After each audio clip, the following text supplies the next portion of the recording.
You know that moment when you're lying in bed at 3 a.m., staring at the ceiling, and suddenly your brain decides it's the perfect time to have a philosophical breakdown? Yeah, that was me last Tuesday. But instead of questioning why hot dogs come in packs of 10 while buns come in packs of 8, a mystery that has haunted humanity since the dawn of processed meat, I found myself asking a much more disturbing question. What if I climbed Mount Everest? Now, before you roll your eyes and think, oh great, another midlife crisis manifesto, hear me out. This isn't about buying a sports car or getting a tattoo of a Chinese symbol that probably means chicken soup instead of inner strength. This is about something far more dangerous. The moment when your comfortable, predictable existence suddenly feels like a pair of skinny jeans after Thanksgiving dinner. Technically still fitting, but deeply uncomfortable. See, I'm what you might call aggressively average. I work a desk job that could be performed by a moderately intelligent houseplant. I drive a beige sedan that's so forgettable even I lose it in parking lots. And my biggest daily adventure involves choosing between regular or extra bold coffee. I'm the human equivalent of vanilla ice cream. Not offensive, just there. But that night, something shifted. Maybe it was the documentary about mountain climbers I'd accidentally watched instead of my usual cooking shows. Or maybe it was the existential weight of realizing I'd spent the last 5 years complaining about the same coworkers' lunch choices. Either way, my brain latched onto this absurd idea with the determination of a conspiracy theorist explaining why birds aren't real. Mount Everest, the roof of the world, a place where oxygen is more scarce than decent Wi-Fi in rural areas, where the weather can kill you faster than a Twitter argument, and where your biggest concerns shift from, did I remember to lock my car, to are my toes still attached to my feet? The funny thing about crazy dreams is that they're like potato chips. You can't have just one ridiculous thought. Once you start entertaining the possibility that you, a person who gets winded climbing 2 flights of stairs, could somehow conquer the world's tallest mountain, your entire worldview begins to crumble like a cookie in a toddler's fist. So there I was at 3:17 a.m. precisely. Yes, I checked, making what would either be the most inspiring decision of my life or the most expensive way to discover I hate heights, cold weather, and physical exertion. I was going to climb Mount Everest, not because it was there, as Mallory famously said, but because I desperately needed to prove that somewhere beneath this beige exterior lived someone interesting enough to have a story worth telling. What happened next changed everything I thought I knew about mountains, dreams, and the surprising philosophical depth of yak behavior. But we're getting ahead of ourselves. The thing about making life-altering decisions in the middle of the night is that morning always comes, bringing with it the harsh light of reality and the suspicious look of your coffee mug, which seems to judge your life choices more harshly than your mother. But instead of backing down, I doubled down on my insanity. You'd think researching Mount Everest would be straightforward. Mountain big, climb up, success, don't die. But oh, how naive I was. Turns out, deciding to climb the world's tallest mountain is like deciding to perform brain surgery. There's a slight learning curve, and the consequences of failure are notably permanent. My first Google search, how to climb Mount Everest easy way, returned exactly 0 results for easy way and approximately 847,000 results for ways people have died trying. This should have been my first red flag, but I've never been particularly good at reading red flags. I'm more of a notice the red flag, wave back at it cheerfully, then walk directly into the disaster kind of person. The deeper I dug, the more I realized that Mount Everest isn't just a mountain. It's a 29,032-foot tall middle finger that nature extends toward human arrogance. The statistics were discouraging. 1 in 10 climbers don't make it back down. The mountain is littered with over 200 frozen corpses that serve as both trail markers and a stark reminder that Mother Nature doesn't grade on a curve. But here's where it gets philosophically interesting. Why do people do this? I mean, really, why? We're the only species on Earth that looks at a massive, deadly rock formation and thinks, you know what would be fun? Making that my problem. Dogs don't try to climb mountains. Cats definitely don't. They can barely be bothered to climb down from kitchen counters. Yet humans, in all our supposed wisdom, see a 99% chance of suffering and think those are pretty good odds. I started reading about the psychology of extreme climbers, and that's when I stumbled upon something called flow state, that magical mental condition where you're so completely absorbed in what you're doing that time stops, self-consciousness disappears, and you become one with the activity. It's like meditation, but with significantly higher chances of frostbite. The research also revealed some fascinating ecological facts. Did you know that Mount Everest has its own weather system? It literally creates its own storms, like a geological drama queen. The jet stream winds can reach 200 miles per hour, which for perspective is faster than most people drive on highways, except these winds are trying to knock you off a cliff rather than just give you a speeding ticket. And then there's the biology of high-altitude climbing. Above 26,000 feet lies the death zone, a charming name that really rolls off the tongue, where the human body literally begins to die from lack of oxygen. Your brain starts making questionable decisions. Your body consumes itself for energy, and you hallucinate. It's like being drunk, but instead of embarrassing yourself at a party, you're making life or death navigation choices on an ice cliff. But perhaps the most mind-bending fact I discovered was about the Sherpas, the indigenous people who've been living in these mountains for generations. Their bodies have actually evolved to thrive at high altitudes. They have larger lung capacity, more red blood cells, and can process oxygen more efficiently than us sea-level dwellers. It's like they're the next step in human evolution, while we're still down here arguing about pineapple on pizza. This led me to a profound realization. Maybe the mountain isn't the enemy. Maybe we are. We're the invaders, the tourists, the ones showing up to someone else's backyard with inadequate preparation and inflated egos, expecting nature to accommodate our midlife crises. Yet somehow, this didn't deter me. If anything, it made the challenge more appealing. Here was something so fundamentally difficult, so completely outside my comfort zone, that succeeding would require me to become a different person entirely. Not just physically, but mentally, emotionally, spiritually, all the LY words that self-help books promise, but rarely deliver. I found myself wondering, what if our entire modern existence is just a sophisticated form of sleepwalking?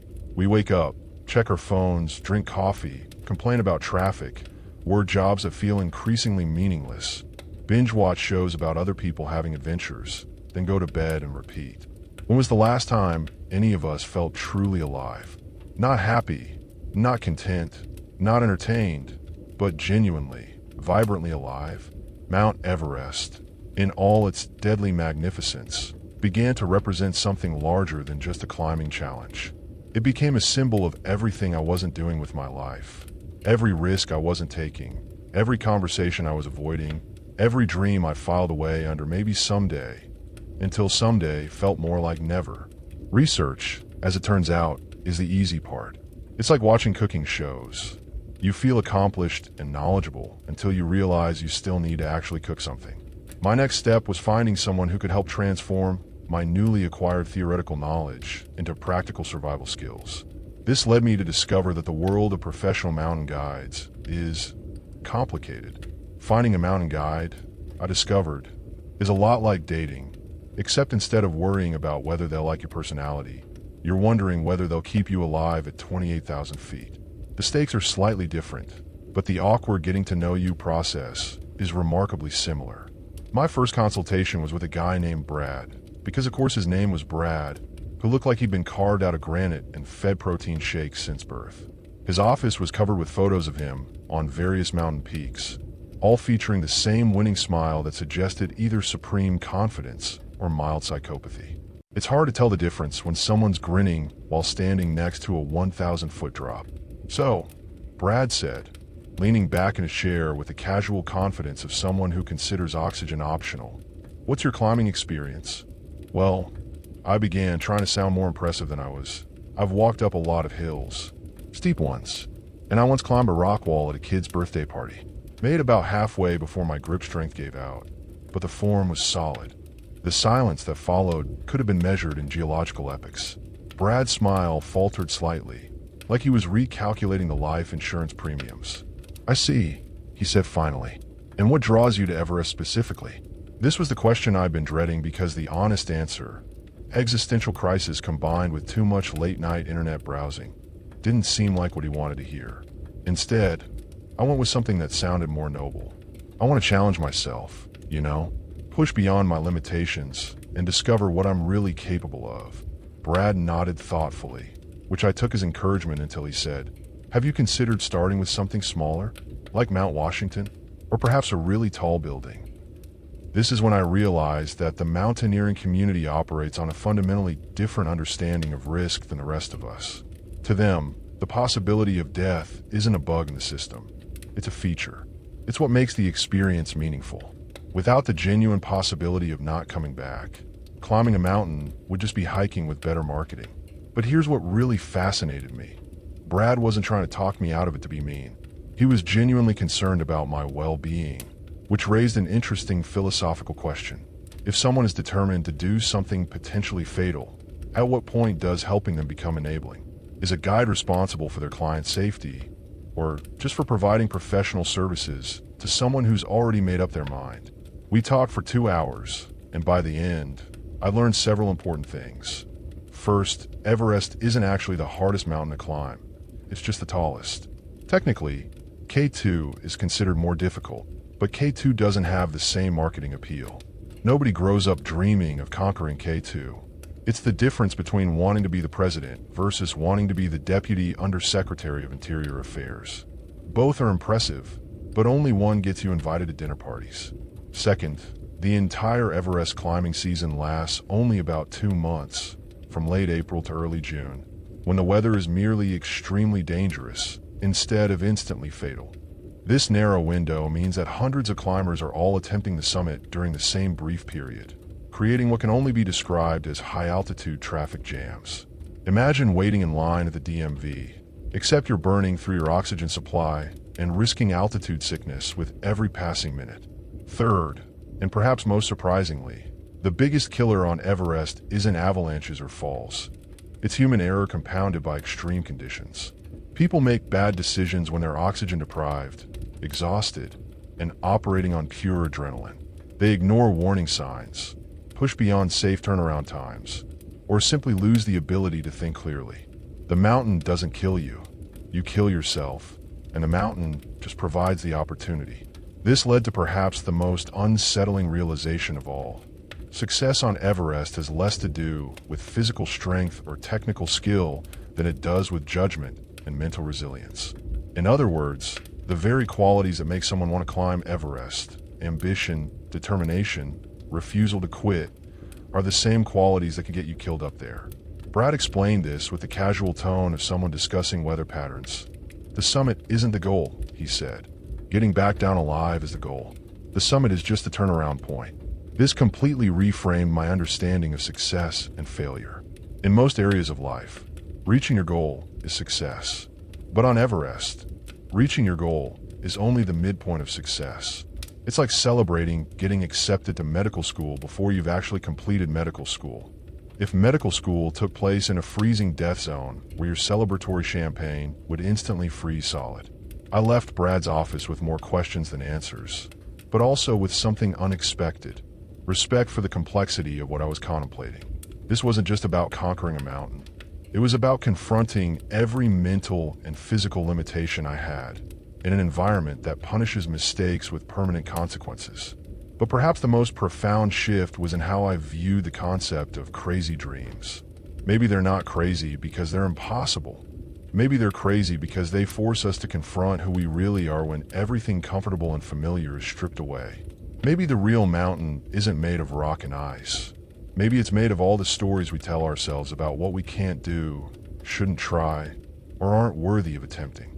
As I drove home, I realized that whether or not I ever set foot on Mount Everest, the decision to seriously consider it had already changed me. I was asking different questions, making different assumptions about my capabilities, and looking at my ordinary life through a completely new lens. The question was, would this newfound perspective survive contact with reality? Or would it, like so many ambitious plans, slowly fade back into the comfortable realm of someday, maybe thoughts? Turns out, the universe has a wicked sense of humor. Just as I was beginning to think I might actually be serious about this whole Everest thing, reality decided to test my commitment in the most mundane way possible, through my annual physical exam. Because apparently, before you can prove you're capable of conquering the world's tallest mountain, you first have to prove you can survive a routine medical checkup. Dr. Martinez has been my physician for 7 years, during which time our relationship has been pleasantly predictable. I come in once a year. He tells me to exercise more and eat fewer donuts. I nod seriously while secretly calculating how many donuts constitute fewer, and we both pretend this conversation will lead to meaningful lifestyle changes. It's a comfortable dance we've perfected, like a medical waltz with terrible choreography. So you can imagine his expression when I walked into his office and announced, "I need a physical evaluation for Mount Everest." The silence was profound. Dr. Martinez slowly removed his glasses, cleaned them with the deliberate precision of a man buying himself time to process unexpected information, and put them back on as if hoping my words might look different through cleaner lenses. "Mount Everest," he repeated slowly, as in the mountain. "That's the one. The tall one. In Nepal, where people frequently die." "Statistically, most people don't die," I offered helpfully. "It's only about 1 in 10. This did not seem to comfort him. What followed was perhaps the most thorough medical examination of my life. Dr. Martinez approached my body like an archaeologist examining artifacts, searching for clues about whether this particular specimen could survive extreme altitude, sub-zero temperatures, and months of physical punishment that would make a medieval torture device seem like a spa treatment. The tests were revealing. My resting heart rate was fine, my blood pressure was reasonable, and my cholesterol levels were what he diplomatically called manageable with lifestyle modifications, medical speak for lay off the cheeseburgers. But then came the stress tests, the lung capacity measurements, and the detailed questions about my exercise habits. "So, when you say you work out regularly," Dr. Martinez said, consulting his clipboard with the expression of a detective reviewing evidence, "what exactly does that mean?" "Well, I take the stairs instead of the elevator sometimes, and I park farther away from store entrances. That's cardio, right?" The look he gave me suggested that my understanding of physical fitness was roughly equivalent to a fish's understanding of bicycle maintenance. But here's where the story takes an unexpected turn. As Dr. Martinez explained the physiological demands of high-altitude climbing, something remarkable happened. Instead of being discouraged by the catalog of ways my body was unprepared for this challenge, I became fascinated by the adaptive capabilities of human biology. Did you know that at high altitudes, your body literally rewrites its operating instructions? Within days, your bone marrow starts producing more red blood cells to carry oxygen more efficiently. Your heart rate and breathing patterns change. Your metabolism shifts to conserve energy and process nutrients differently. It's like your body becomes a different version of itself, optimized for survival in an alien environment. The human body, Dr. Martinez explained, warming to the subject despite his concerns about my sanity, is remarkably adaptable. But adaptation takes time, and there are limits. This is when he introduced me to the concept of acclimatization, the process by which climbers gradually adjust to higher altitudes by spending weeks at progressively higher base camps. It's not just about getting used to the thin air. It's about allowing your entire biological system to fundamentally reorganize itself. But the most interesting part wasn't the physical adaptation. It was the psychological component.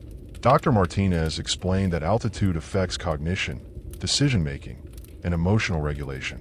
Above certain elevations, climbers often experience what's called summit fever, a dangerous combination of oxygen deprivation and goal fixation that can override survival instincts. "The mountain changes how you think," he said. "People make decisions at altitude that they would never make at sea level. Good people, smart people, experienced people, they all become different versions of themselves up there." This led to perhaps the most profound conversation I've ever had in a medical office. We talked about the relationship between physical and mental challenges, about how pushing your body to its limits inevitably pushes your mind to places it's never been. We discussed the philosophical implications of voluntarily entering an environment that strips away all the comfortable illusions we maintain about our capabilities and limitations. "You know," Dr. Martinez said, leaning back in his chair, "I've been practicing medicine for 20 years, and I've noticed something interesting about patients who take on extreme physical challenges. It's rarely about the challenge itself. It's about proving something to themselves, or escaping something, or finding something they feel is missing." He paused, studying my reaction. "What are you looking for up there?" The question hit me like a physical blow, not because it was unexpected, but because I realized I'd been avoiding asking it myself. What was I looking for? Adventure? Validation? An excuse to completely reorganize my life around something that felt meaningful? "I think," I said slowly, "I'm looking for evidence that I'm capable of more than I think I am. And you need to risk your life to find that evidence." It was a fair question, and it forced me to confront an uncomfortable truth. Maybe the appeal of Everest wasn't really about the mountain at all. Maybe it was about the permission it gave me to completely reimagine my relationship with fear, comfort, and possibility. In our comfortable modern lives, we rarely encounter situations that demand everything we have. We can coast through decades without ever really discovering what we're made of, what we're capable of when pushed to our absolute limits. Mount Everest represents the opposite extreme. A place where coasting isn't an option, where every decision matters, and where you discover very quickly whether your self-image aligns with reality. Dr. Martinez spent the rest of our appointment outlining a comprehensive fitness plan that would theoretically prepare my body for extreme altitude climbing. It was intimidating. Months of cardiovascular conditioning, strength training, flexibility work, and specific exercises designed to simulate the physical demands of carrying heavy packs at altitude. But as he talked, I realized something had shifted. The mountain was no longer just an abstract goal. It had become a lens through which I could examine everything about my current life. How I treated my body, how I approached challenges, how I defined my own limitations. All of it was suddenly up for reconsideration. "Here's what I want you to understand, Dr. Martinez said as our appointment concluded. "Climbing Everest isn't just about reaching the summit. It's about the person you become in the process of preparing for it. The training, the mental preparation, the lifestyle changes. That's where the real transformation happens." He handed me a thick folder of training protocols and medical guidelines, then added, "Whether or not you ever set foot on that mountain, deciding to prepare for it seriously will change your life. The question is, are you prepared to become a different person than the one who walked into this office today?" Driving home, I realized that Dr. Martinez had inadvertently identified the real challenge. It wasn't about conquering a mountain. It was about conquering the comfortable, predictable version of myself that had been sleepwalking through life. The mountain was just the excuse. The real expedition was internal. That night, I stood in front of my bathroom mirror and tried to imagine the person I need to become to even attempt something like Everest. Physically stronger, mentally tougher, more disciplined, more comfortable with uncertainty and risk. In other words, pretty much the opposite of who I was at that moment. But for the first time since this whole crazy idea began, that didn't feel like an obstacle. It felt like a roadmap. The funny thing about roadmaps is that they're only useful if you actually follow them. And following this particular roadmap meant doing something I've been avoiding for most of my adult life. Taking my physical fitness seriously. Not New Year's resolution seriously, or bought a gym membership I'll use twice seriously, but my life might literally depend on this seriously. This distinction, it turns out, makes a significant difference in motivation levels. There's a special kind of humiliation that comes with being a beginner at something physical when you're no longer young enough for it to be charming. At 25, struggling with basic exercises is endearing. You're learning, growing, full of potential. At my age, struggling to do 10 push-ups while 20-somethings casually bench press small automobiles nearby is just sad. My first day at the gym was a masterclass in ego destruction. I'd imagined that my years of casual walking and occasional stair climbing had maintained some baseline level of fitness. I was wrong. Spectacularly, embarrassingly wrong. The treadmill defeated me in 12 minutes. The elliptical machine mocked my coordination. The weight machines presented a user interface more complex than most spacecraft. But something interesting happened around week 3 of my training regimen. The acute embarrassment began to fade, replaced by a different kind of awareness. I started paying attention to how my body responded to stress, how it adapted and recovered, how it communicated its needs and limitations. It was like learning a new language, the language of physical capability. My trainer, a woman named Sarah who could probably bench press my car, introduced me to the concept of productive suffering. Not the pointless suffering of sitting in traffic or dealing with customer service calls, but the deliberate, purposeful discomfort that leads to growth and adaptation. Pain, Sarah explained while watching me struggle through a set of squats, is just information. It's your body telling you about your current limitations. The question is, what do you want to do with that information? This reframed everything. Instead of seeing physical discomfort as something to avoid, I began viewing it as data about my progress. That burning sensation in my muscles wasn't punishment. It was evidence that adaptation was happening. The exhaustion after a tough workout wasn't failure. It was proof that I'd pushed beyond my previous boundaries. But the real breakthrough came during a particularly brutal hiking session in the local mountains.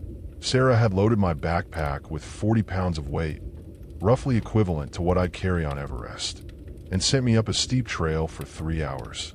By hour 2, I was questioning every life choice that had led me to this moment. My legs felt like overcooked pasta, my lungs burned with each breath, and my brain kept offering helpful suggestions like just sit down and wait for rescue. And then something shifted. Maybe it was the endorphins kicking in, or maybe it was pure stubbornness, but I stopped fighting the discomfort and started moving through it. Not ignoring it or pretending it wasn't there, but accepting it as part of the experience. The pain didn't disappear, but became manageable, even informative.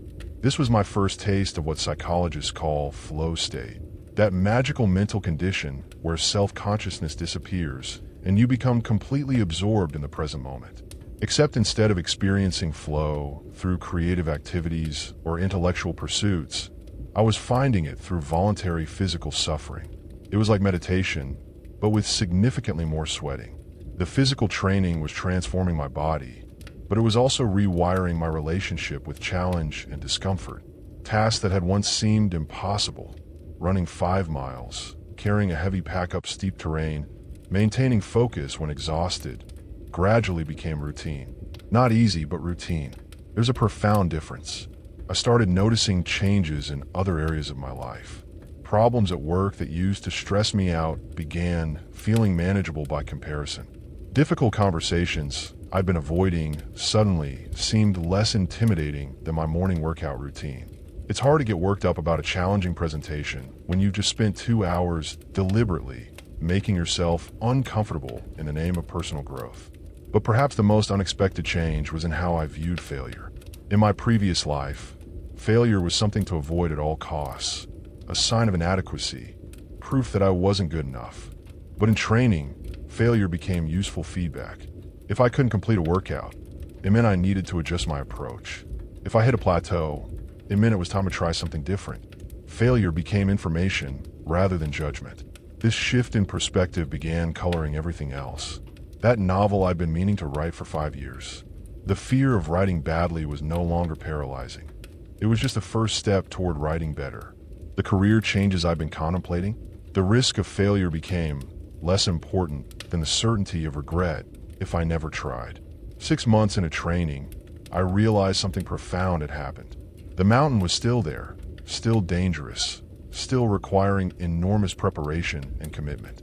But I was no longer the same person who had made this crazy decision. The training had created a feedback loop. As my body became stronger, my mind became more resilient. As I proved I could handle increasingly difficult physical challenges, I began believing I could handle other types of challenges too. The real mountain I was discovering wasn't in Nepal. It was the accumulated weight of every limiting belief I'd carried about what I was capable of achieving. And that mountain, I was already climbing it, one workout at a time. 8 months after that first sleepless night, when this whole journey began, I found myself standing in my living room, staring at a pile of gear that looked like it belonged to someone much more adventurous than me.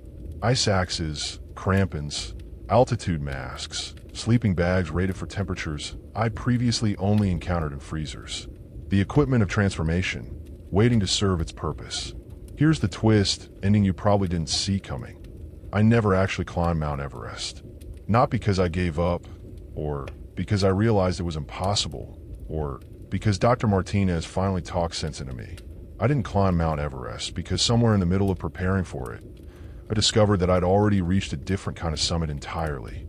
The person who decided to climb Mount Everest was looking for evidence that he was capable of more than he thought. Well, mission accomplished. The evidence wasn't waiting at 29,032 feet. It was accumulating every day in my transformed relationship with challenge, discomfort, and possibility. I'm still training, still planning, still serious about the mountain. But now it's not about proving anything to anyone, including myself. It's about continuing a conversation with my own limitations that began with a crazy dream and turned into the most honest relationship I've ever had with fear.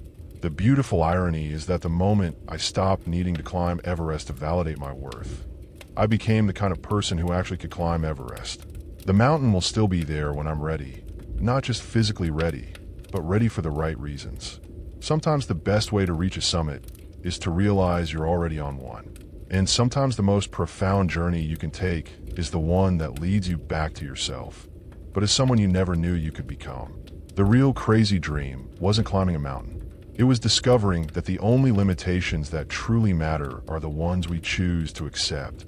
What mountain are you avoiding? Trust me, it's smaller than you think.